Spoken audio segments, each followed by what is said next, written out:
ఇందులో ఎంఆర్పి రూ. 1150 అడగకపోతే ఎంత దోచుకుంటున్నట్టు. ఈవినింగ్ ఫ్రెండ్స్, ఈ మధ్య పవర్ కటింగ్స్ బాగా ఎక్కువైపోయాయి. సో ఇంట్లో ఇన్వర్టర్ కూడా లేదు. సరే, ఇన్వర్టర్ అంటే దానివల్ల చాలా లాభాలు ఉన్నాయనుకోండి. కాకపోతే ఇప్పుడు మనకి ఇన్వర్టర్ పెట్టించుకున్నంత స్తోమత లేదు కాబట్టి టెంపరీగా ఏదో ఎమర్జెన్సీ ఒక లైట్ ఒకటి ఉంటే బాగుంటుంది అనిపించింది. అదే ఇక ఆన్లైన్లో ఒకటి ఆర్డర్ చేశాను. అది ఓరియంట్ కంపెనీ అనమాట. సో అది పవర్ పోగానే ఆటోమేటిక్గా లైట్ వెలుగుతుంది. మీ అందరికీ చాలా తెలిసిందే.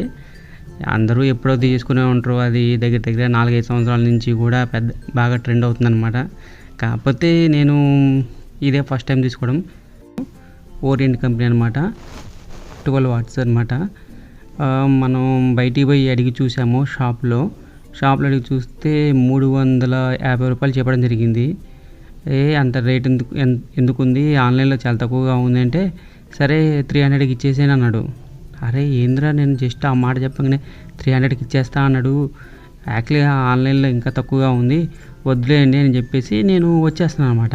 వచ్చేస్తుంటే సరే మీరు ఎంత ఇస్తారో చెప్పండి, తీసుకుండు, ఆన్లైన్లో ఎంత ప్రైజో అంత ప్రైస్కి తీసేసుకోండి అన్నాడు. అమ్మో, ఇదేదో కొంచెం తేడాగా ఉంది.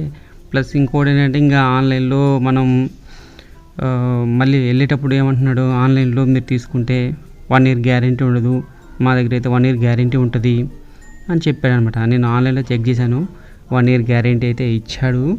మనము ఆ బల్బు పోతే ఆటోమేటిక్గా రీప్లేస్ చేసుకోవచ్చు. ఈ ఆఫ్లైన్లో ఏంటంటే, మనం ఏ షాప్లో తీసుకున్నామో ఎక్కడ తీసుకున్నామో కూడా గుర్తుండదు తొందరగా.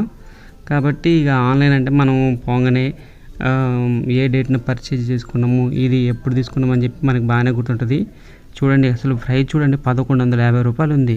సో అందుకే వాడు రూ. 350 చెప్పాడు అనమాట. అరే ఏంద్రా అసలు ప్రైజ్ 1100, ఎంఆర్పి రూ. 1150. అసలు వాడు ఇక్కడ వేసిన రేటుకి, వాడు చెప్పిన రేటుకి, వాడు అమ్మే రేటుకి ఎంత డిఫరెన్స్ ఉంది అసలు. నేను ఆన్లైన్లో తీసుకుంటే రూ. 270 వచ్చిందనమాట. ఏంటో మరి ఎంఆర్పి రేట్లు ఏంటో. అసలు కంపెనీ ఓరియంట్ కంపెనీ కదా, వేరే డకోటా కంపెనీ అంటే సరే ఎంఆర్పి ఎక్కువ వేసిండు, తక్కువ అమ్ముతున్నారు అనుకోవచ్చు. కంపెనీ ఐటమ్స్ కూడా ఎంత మార్జిన్ పెట్టేసి అమ్ముతున్నారంటే, అసలు బయట అడగకపోతే ఎంత దోచుకుంటున్నట్టు. మనం అంటే ఆన్లైన్లో చెక్ చేసుకుంటున్నాం, ఆన్లైన్లో చెక్ చేసుకునే వాళ్ళ పరిస్థితి ఏంటి, అదే అర్థం కావట్లేదు. అసలు ఇంతగానంగా నా దోపిడీ అనిపిస్తుంది అనమాట. ఏదైతేనే మనకు ఒక ఎక్స్పీరియన్స్ వచ్చిందన్నమాట, ఆన్లైన్కి ఆఫ్లైన్కి ఇంత తేడా ఉందా అనిపించి. సో యాక్చువల్గా అయితే ఆఫ్లైనే బెటర్ అనుకోండి. చూడండి, అయితే ఇక్కడ ఇది ఎందుకు చూపిస్తున్నా అంటే, ఇది ఆల్రెడీ ఎవడో తీసుకొని రిటర్న్ ఇచ్చేసినట్టున్నాడు.